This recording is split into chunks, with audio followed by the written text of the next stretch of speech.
She is a star on the NFL Network. She's also our friend, Bridget Condon, who grew up watching football in New England, in Boston, with the Patriots winning everything. And now her old head coach is our head coach. Wow. I can't believe it. Bill Belichick is the coach at UNC. You live tweeted the whole press conference yesterday, Bridget Condon, at Bridget Condon on Twitter. Holy cow. What do you think?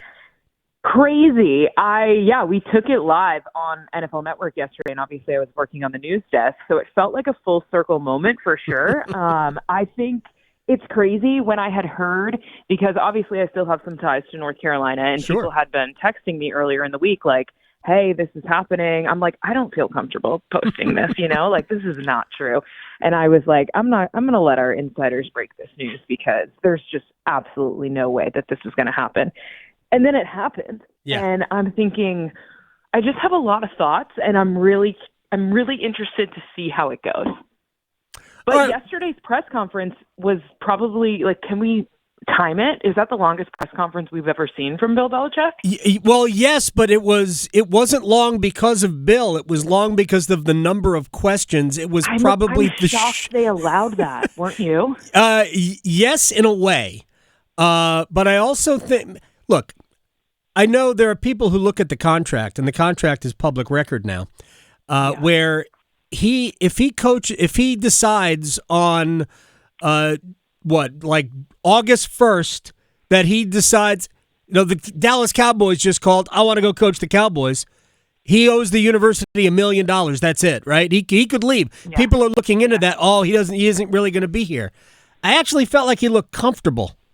And that's a hard thing to say about Bill Belichick in a press conference setting. I think he looked comfortable. I think he might dig it if it goes well. Wait, you want to hear something cruel that happened? Sure. Last night I was sitting at the counter eating dinner, and obviously 7 months pregnant, so like getting up is a chore these days. And my husband's watching the TV right when the Rams game ended, and he's like, Bill Belichick reverses decision. I go, no. He goes, yeah, it's on live right now. Makes me get up, walk over to the TV. Obviously, he was just messing with me. Wow. But the fact that I got up should say that, yeah, that's definitely a possibility. And if you're getting paid by a NFL team, $1 million, what's that? Well, true, but he stands to make a fair amount of money at the University of North Carolina. It's a $10 million deal. The first 3 years are guaranteed. I think he's interested in the challenge. I think he's like, people are talking bad about like the way I ended in the NFL. Let me go to college and show you that this is child's play. First, I have a number of questions after your last thing. First of all, 7 months? Yeah. No way. Isn't that crazy? 7 months? Come on. All right.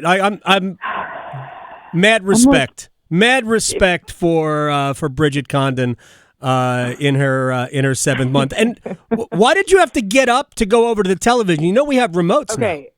Because I was like at our island in our kitchen, and our TV is like by our couch.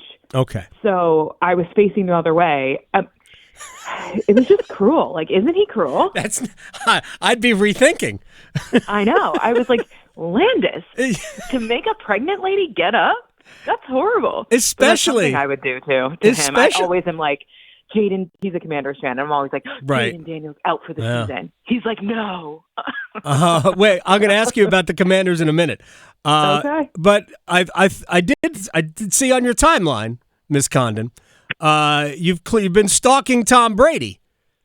So how was that? Okay, so I was like, you know what? I'm working. Obviously, I don't know if you saw my TikTok, but I put the story out there that I grew up watching him, obviously fell in love with football because of him, like as a little kid, always wanted to cover the NFL. I get hired by the NFL Network in 2021. Then in 2022, he retires, and I'm like, oh, it's never going to happen. Then he unretires, right? And then I cover the Bucs-Niners game in San Francisco. It was Brock Purdy's like first full start. I was like, this is amazing. Tom Brady's going to win. I'm going to get an interview with him, da-da-da-da-da. Brock Purdy wins. We don't get the interview with Tom, and then after that season, he retires again. Like, I'm never going to interview this guy. So it was actually, I think, the first game that I had worked that he was calling, which is kind of shocking. And I said to one of my friends, like, I got to just, like, introduce myself. But I wasn't sure how many security guards would be around him. Like, a typical announcer, like, before the game, they're on the field, they're talking, like, they're very approachable. But Tom Brady's Tom Brady, so I figured maybe it's going to be different. No, he was just out there. And I said to my producer, I was like, all right, I'm not going up to the press box until I say something to him. And he was like, we were waiting for like 20 minutes and he's talking to Josh Allen. Obviously, I'm not going to interrupt that. Right. My producer's like, let's just go up. My producer leaves me. I'm standing there. And then Jeff Tradiga, I don't know if you're familiar with him. He works at the network. Great guy. He was like, he comes over. He's like, what are you doing? I'm like, I want to say hi to Tom Brady. He's like, oh, he's my friend. Do you want me to bring him over here? Wow. I go, yes, no way. He goes, I wrote the first national story on Tom Brady. He used to cover him at Michigan, and when he went to the Patriots and got the opportunity to go in, Jeff Chadia is the one, you can look up the article, who went to Boston, had like dinner or something with Tom Brady and wrote this story on him. So Tom obviously remembers him, respects him. They've had a good relationship ever since. And I'm like, okay. So he's like, Tom. And Tom comes over and is like, Jeff, what's up, man? Like, daps him up. And I'm like, oh, my God, I should be like, I didn't know Jeff had this kind of pull. And he's like, this is Bridget. Like, she's from Massachusetts. She says you're the reason she got into football. And he was like, oh, cool. Yeah. And I was like, yeah, like, thank you so much. Like, love to see what you're doing. And he was like, yeah. Like, wow. And look, I'm going to talk back because I'm so thankful for the opportunity. But I don't think he could have cared to see me. Like, he could not have cared less to talk to me, which is fine. And I know this is so annoying. And I hate asking people for pictures, especially in this, like, role that I'm in. Act like you've been there before. But there's one person that I'm not going to act like I've been there before, and it's Tom Brady. And I was like, I hate to do this, but can I ask for a picture? I know it's so annoying. And then before he even answers, I was like, even though it's annoying, I'm still going to do it. So, like, let's do it. And he was like, okay. Like, I didn't even give him a chance to say no. And, yeah, that was it. And then I went up to the press box and watched that shootout of a game. Oh, that was a crazy game. Now, it's interesting. It'll get us into what happened last night. I think we can, I don't know if it's official or not, we can declare the San Francisco 49ers done. Maybe it was sort of poetic that Devondre Campbell decided not to play in the second half, because I think the 49ers are pretty much done with the season. But how do you look at the Rams, who scored 44 last week and scored 12? They won them both. The Rams are playing some very good football right now.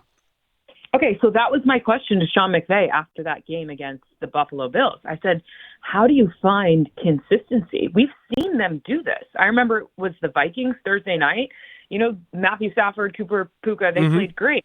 Then it was the Eagles and the Dolphins, where the offense didn't show up. It's like, how is this the same team? How is it so different week to week?